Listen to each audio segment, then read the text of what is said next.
दोस्तों नमस्कार। हिंदुस्तान का सबसे बड़ा उद्योगपति और सबसे अमीर व्यक्ति और उससे भी बड़ी बात कि हिंदुस्तान के प्रधानमंत्री नरेंद्र मोदी का एकदम खासम खास सबसे करीब व्यक्ति गौतम अडानी के खिलाफ अरेस्ट वारंट जारी हो चुका है। यानी कि उनकी गिरफ्तारी का फरमान जारी कर दिया गया है और ये जो फरमान है गिरफ्तारी का, ये अमेरिका के द्वारा जारी किया गया है। Billionaire Gautam Adani and 7 other senior executives indicted by the Justice Department in connection with a scheme to pay hundreds of millions of dollars in bribes to Indian government officials to ये जो पूरा मामला है दरअसल एक financial मामला है और कई बार ऐसा होता है कि फाइनेंशियल मामलों के समझने में दिक्कत होती है, थोड़ी कठिनाई होती है, जटिल टाइप का इशू होता है। तो मैंने कोशिश किया है कि ये जो पूरा मामला है जो कि इंटरनेट पर छाया हुआ है, हिंदुस्तान के राजनीति में छाया हुआ है, इसको बेहद सरल तरीके से समझने की कोशिश की जाए और बहुत ही सीधी जो बात है, बहुत ही सरल, बहुत ही आसान जो भाषा है, उसमें आप तक इसको पहुंचाई जाए। तो ये जो पूरा कहानी है पहले इसको समझना जरूरी है कि पूरा मामला दरअसल है क्या चीज़।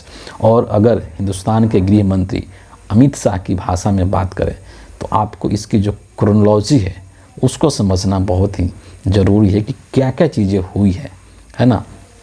सबसे पहले ये जो है मामला है, ये जो पूरा मामला है ये इसमें होता ये है कि जो अडानी साहब हैं, गौतम अडानी साहब, ये अमेरिका जाते हैं और वहाँ पर एक कंपनी है अज्योर पावर करके। तो अज्योर पावर के साथ अडानी साहब का साठ गांठ होता है और ये प्लान बनाते हैं उस कंपनी के साथ कि हम लोग मिल करके इंडिया के अंदर एक सोलर एनर्जी प्रोजेक्ट बनाएं। ये बात तय हो जाती है। जब ये बात तय हो जाती है तो फिर अब बात आती है कि पैसा कहाँ से आएगा, है ना। तो इसके लिए अडानी साहब क्या करते हैं, इस सोलर एनर्जी प्रोजेक्ट के नाम पर जो अमेरिका के अंदर जो इन्वेस्टर्स होते हैं, वहाँ के जो निवेशक हैं, उनसे बहुत ही अच्छी अच्छी बातें करके उनको सुनहरे सपने दिखा करके, जैसा कि मोदी जी भारत में करते हैं, उसी अंदाज में अडानी साहब ने अमेरिकी निवेशकों को सुनहरे सपने दिखाए, उनसे वादे किए और इस तरीके से वहाँ से तकरीबन 25,000 करोड़ रुपया उन्होंने इकट्ठा कर लिया, ले लिया, उन लोगों से उठा लिया। 25,000 करोड़ रुपया अमेरिका से ले लिए। अब इसके बाद क्या होता है कि इसके बाद वो भारत में आते हैं और भारत में ये जो सोलर एनर्जी प्रोजेक्ट है इसकी स्थापना की बात होती है और इसको बेचने के लिए, है ना, इसको बेचने के लिए, चूँकि ये महंगा बिजली था तो लोग ख़रीदना नहीं चाहते थे, तो इसको बेचने के लिए अब क्या करते हैं अडानी साहब कि घूस देते हैं। और घूस भी कोई मामूली रकम नहीं है। जो रिपोर्ट निकल करके आई है उसमें ये चीज़ पाया गया है कि अडानी साहब जो हैं इसके लिए 2,200 करोड़ यानी कि 2,200 करोड़ रुपया का घूस देते हैं और तब जा कर के पूरा मामला इनका कंप्लीट होता है।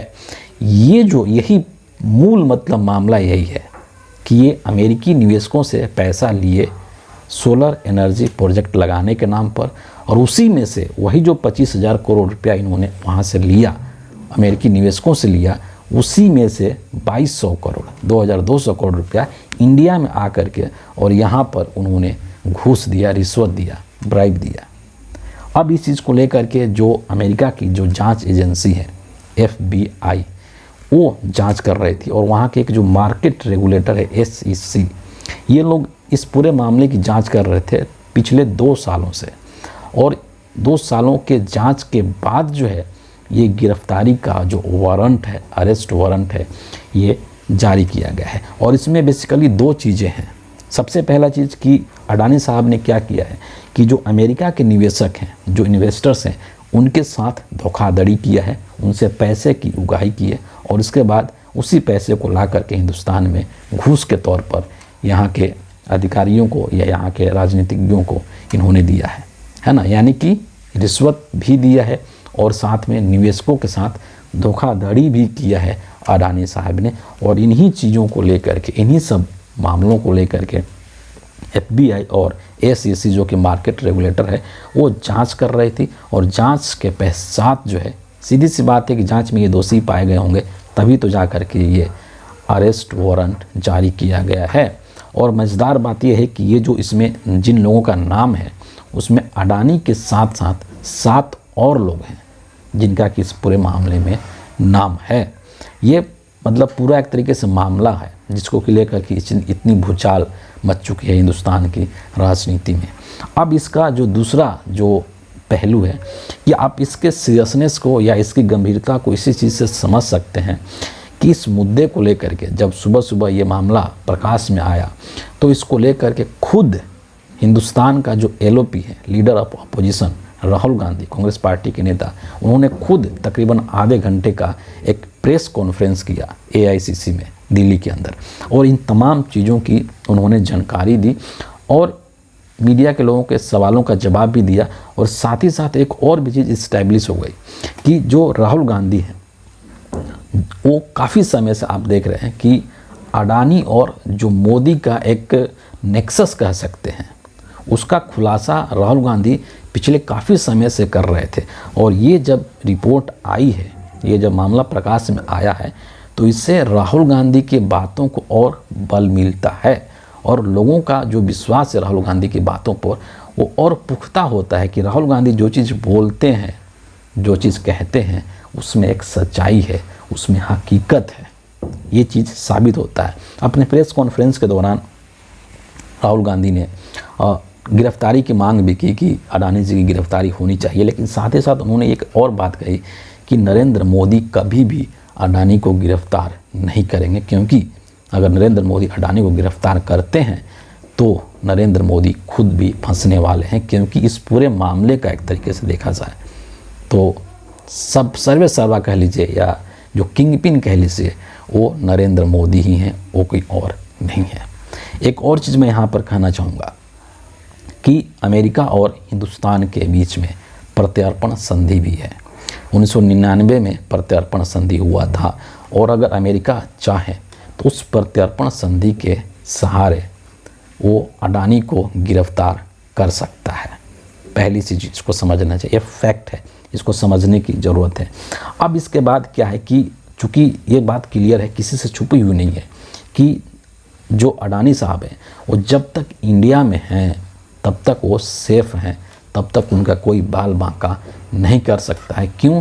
क्योंकि इंडिया का, हिंदुस्तान का जो प्रधानमंत्री है वो उनके साथ उनका काफ़ी घनिष्ठता है और एक तरीके से वो एक ही है ना, दो जिस्म एक जान जो कहते हैं, दो अलग अलग लोग हैं, दो अलग अलग चेहरे हैं, लेकिन उनका मतलब वो एक ही जान है, वो अलग अलग नहीं है। तो जब तक अडानी इंडिया के अंदर हैं वो सेफ़ हैं, उनका कोई कुछ नहीं कर सकता, ये बात भी क्लियर है। लेकिन इसका दूसरा पहलू ये भी है कि अडानी अमेरिका नहीं जा सकते हैं, किसी भी कीमत पर वो अमेरिका नहीं जा सकते हैं, क्योंकि जैसे ही वो अमेरिका जाएंगे तो वहाँ की जो FBI है वो अडानी साहब को गिरफ्तार कर लेगी।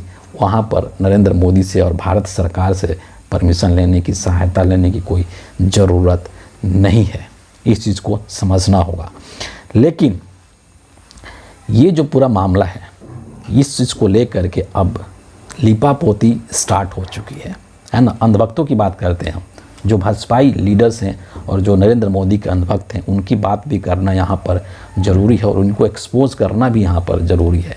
अब इस चीज़ को लेकर के जितने भी जो बीजेपी का IT सेल है, जो नेता हैं बीजेपी के, संबित पात्रा जैसे घटिया जो लोग हैं, वो अब सामने आ चुके हैं। तमाम जो गोदी पत्रकार हैं, तमाम जो नरेंद्र मोदी के अंधभक्त हैं, वो सामने आ चुके हैं और तरह तरह के थियरी दे रहे हैं। और उसमें से एक जो सबसे महत्वपूर्ण है वो ये लोग कह रहे हैं कि ये सब चीज़ जो कुछ हुआ है तो ये उस टाइम पर हुआ है जब कांग्रेस के कई राज्यों में सरकार था और कांग्रेस के कई मुख्यमंत्री थे। तो यहाँ पर सिंपल सी एक बात है कि कांग्रेस के लोग इसमें अगर शामिल हैं, कांग्रेस के मुख्यमंत्री अगर इसमें शामिल हैं, कांग्रेस शासित राज्य अगर इसमें शामिल हैं, तो ये तो नरेंद्र मोदी के लिए और बीजेपी के लिए एक बहुत ही अच्छा मौका है। उनको तो इस मामले की तुरंत जांच करवानी चाहिए और अडानी को गिरफ्तार करा करके, और जो कांग्रेस पार्टी के जो मुख्यमंत्री थे उस टाइम पे, या कांग्रेस शासित जो राज्य थे उस टाइम पे, उनको एक्सपोज कर देना चाहिए मोदी को ये तो भाजपाइयों के लिए और नरेंद्र मोदी के लिए एक बहुत बढ़िया अवसर है। इस अवसर का लाभ उठाना चाहिए और राजनीतिक तौर पर कांग्रेस पार्टी को मतलब मात दे देना चाहिए। लेकिन ऐसा नहीं होगा। क्यों नहीं होगा, ये इसका जवाब आपको ही पता है, हमको ही पता है और पूरे हिंदुस्तान को पता है। दूसरी चीज़ एक बहुत ही मज़ेदार बात है कि ये जो अरेस्ट वारंट है या ये जो भी पूरा मामला है ये अडानी के खिलाफ है। लेकिन आप देखेंगे कि अडानी को डिफेंड करने के लिए, अडानी को बचाव करने के लिए, उनके पक्ष रखने के लिए तमाम भाजपाई नेता, तमाम भाजपाई नरेंद्र मोदी के अंधभगत और तमाम जो लोग हैं वो सुपर एक्टिव हो चुके हैं। सोचिए कि ये चोर के दाढ़ी में तिनका नहीं तो इसको क्या कहेंगे कि आरोप लगता है अडानी के ऊपर। कोई भी चीज़ होता है, जब हिंडनबर्ग की रिपोर्ट आई थी उस वक्त में भी थी, आरोप लगता है अडानी के ऊपर और बिलबिलाने लगते हैं भाजपाई और भाजपा के अंधभक्त और समर्थक। तो आप समझ सकते हैं कि किसके मन में चोर है, किसके दिल में खोट है। इस चीज़ को आप आसानी से समझ सकते हैं।